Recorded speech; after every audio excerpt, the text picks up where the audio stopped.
लक्ष्मी निवास या मालिकेच्या आजच्या भागामध्ये आपल्याला असं बघायला मिळतंय की आता लक्ष्मीने अगदी कडक लक्ष्मीचंच रूप धारण केलेलं असतं. श्रीनिवाससुद्धा तिला साथ देत असतो. श्रीनिवासला PFचे 25 लाख रुपये मिळालेले असतात आणि त्याच्यावर संतोष हक्क दाखवत असतो.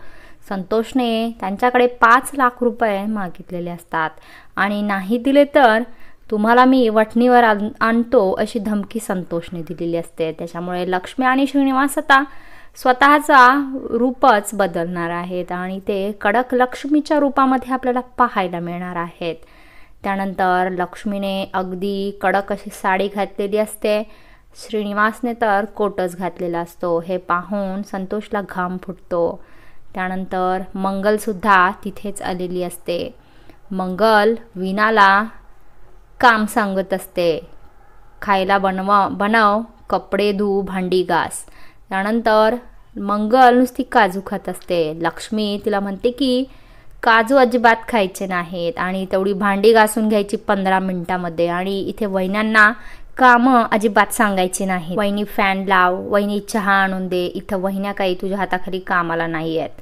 तर 10 मिनिटात तेवढी भांडी घासून घेतलीच पाहिजेत. सगळे कामं पटापट आवरायचे आहेत. आणि लक्ष्मी तिचा हात झटकते. घाबरून मंगल लगेच काजू ठेवून देते आणि पटकन भांडी घासायला घेते. त्यानंतर इकडे बाहेर आल्यावर संतोष वीणाच्या नावाने ओरडत असतो की वीणाला चहा बनवायला सांगितलं आहे आणि ती कुठे गेलेली आहे. तर संतोष चिखलात पडून आलेला असतो. त्यांची सुद्धा मजा लक्ष्मीनेच केलेली असते. मंगल आणि संतोष घाबरून पळून घरी आलेले असतात.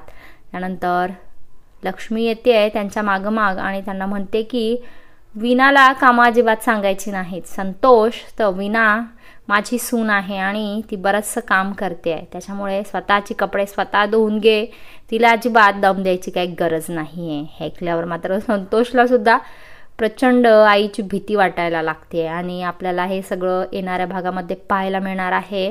कारण की मंगल आणि संतोषचं पाप अति प्रमाणात झालेली होती. त्यांनी प्रचंड आपल्या आईबाबांवर अन्याय केलेला आहे आणि त्यांना वठणीवर आणण्याची शपथ आता लक्ष्मी आणि श्रीनिवासने घेतलेली असते. हे सगळं पाहताना तुम्हाला कितपत मजा येते हे मला नक्कीच कमेंट करून सांगा.